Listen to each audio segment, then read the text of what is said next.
오늘은 4월 9일입니다. 1970년 오늘 세계에서 가장 유명한 밴드가 공식적으로 해체됐어요. 그런데 재미있는 게 있어요. 해체를 발표한 사람은 밴드의 멤버 중 한 명이었는데 정작 본인은 나중에 이렇게 말했어요. 내가 해체를 선동한 게 아니에요.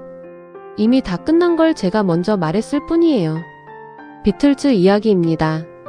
단 10년 활동한 밴드가 60년 가까이 지난 지금도 이야기되고 연구되고 들려요. 오늘은 리버풀의 네 청년이 어떻게 세상을 바꿨는지 그리고 어떻게 끝났는지 이야기해 볼게요. 1957년 여름 영국 리버풀. 존 레논이라는 16살 청년이 동네 친구들과 스키플 밴드를 하나 만들었어요. 이름은 쿼리맨이었어요. 그의 여름 축제에서 레논은 한 소년을 만났어요. 기타를 굉장히 잘 치는 소년이었어요. 폴 맥카트니였어요. 레논은 그 자리에서 생각했을 거예요. 이 친구를 밴드에 데려오면 좋겠다 라고요. 그런데 한 가지 고민이 있었어요. 폴이 자기보다 실력이 더 좋다는 거였거든요. 내 밴드에서 내가 밀릴 수도 있다는 생각이 들었을 거예요. 레논은 결국 폴을 밴드에 영입했어요. 그리고 폴이 데려온 친구가 조지 해리슨이에요. 밴드는 이름을 여러 번 바꿨어요. 그중 하나가 실버 비틀즈였어요. 이후 더 비틀즈로 정착했는데 이름이 재미있어요. 곤충 비틀과 음악 장르 비틀을 합친 말장난이에요.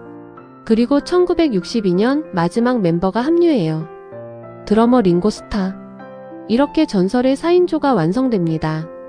비틀즈가 처음부터 슈퍼스타가 된 건 아니었어요.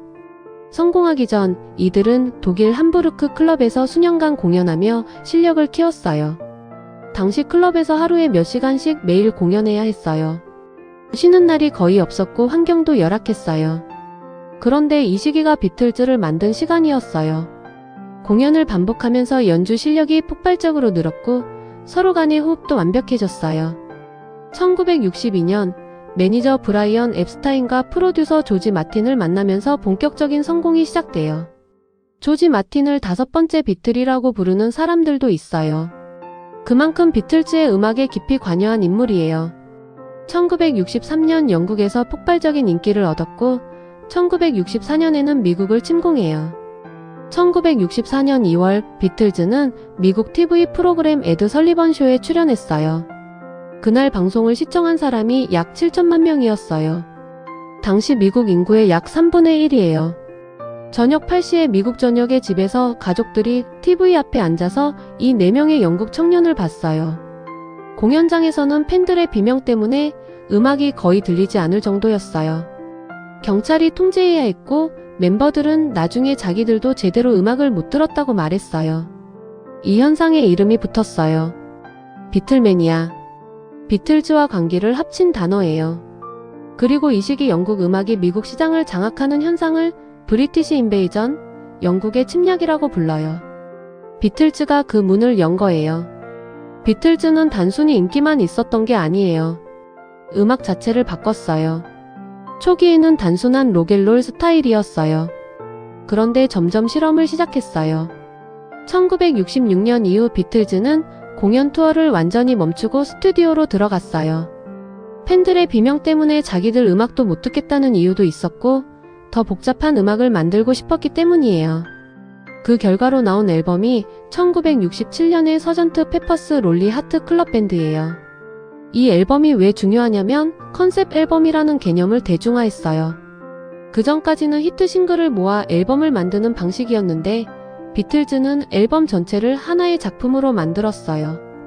역재생 음향, 테이프 편집, 현악 편곡 같은 스튜디오 기술도 적극적으로 실험했어요. 지금은 당연한 녹음 기법들이 이때 만들어진 거예요. 조지 해리스는 인도 음악과 철학에 깊이 빠지면서 시타르 같은 인도 악기를 비틀즈 음악에 녹여냈어요. 1960년대 대중음악에서 이게 얼마나 파격적인 실험이었는지는 지금 들어도 느껴져요.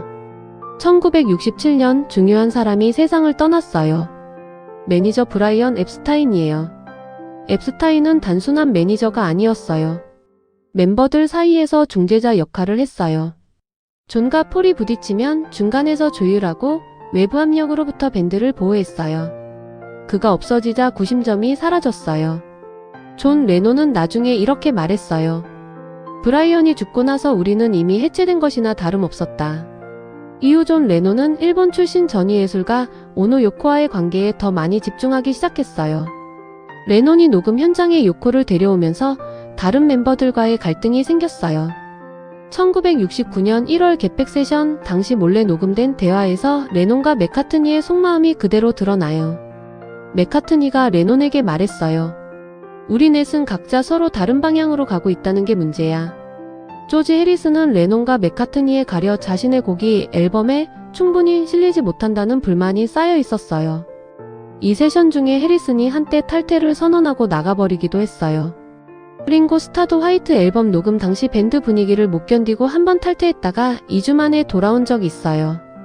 결국 1969년 9월 존 레논이 멤버들에게 밴드를 떠나겠다고 말했어요.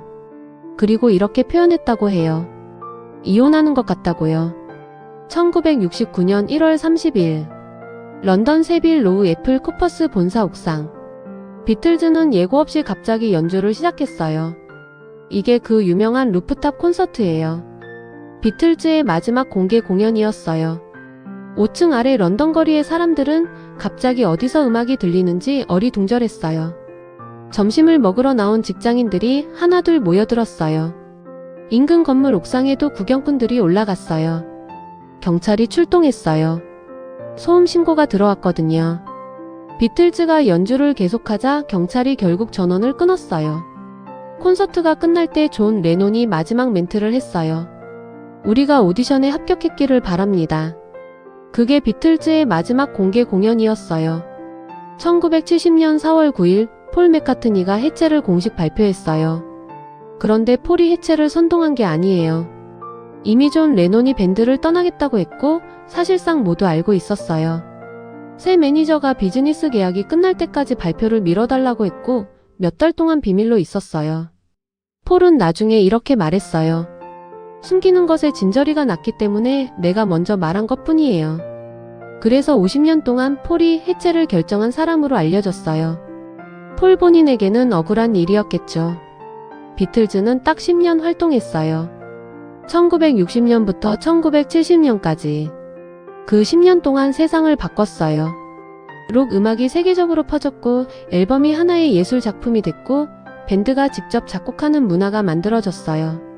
존 레논은 1980년 뉴욕에서 총격으로 세상을 떠났어요. 조지 해리스는 2001년 암으로 사망했어요. 폴 맥카트니와 링고 스타는 지금도 활동하고 있어요. 그리고 비틀즈의 음악은 지금도 들려요. 음악 평론가들이 종종 이렇게 말해요. 대중음악의 역사는 비틀즈 이전과 이후로 나뉜다고요. 4월 9일 해체 발표의 날. 그런데 어쩌면 그날은 끝이 아니었어요. 그들의 음악이 영원히 살아남기 시작한 날이었을지도 모릅니다. 오늘도 시청해주셔서 감사합니다. 내일 또 다른 이야기로 찾아오겠습니다.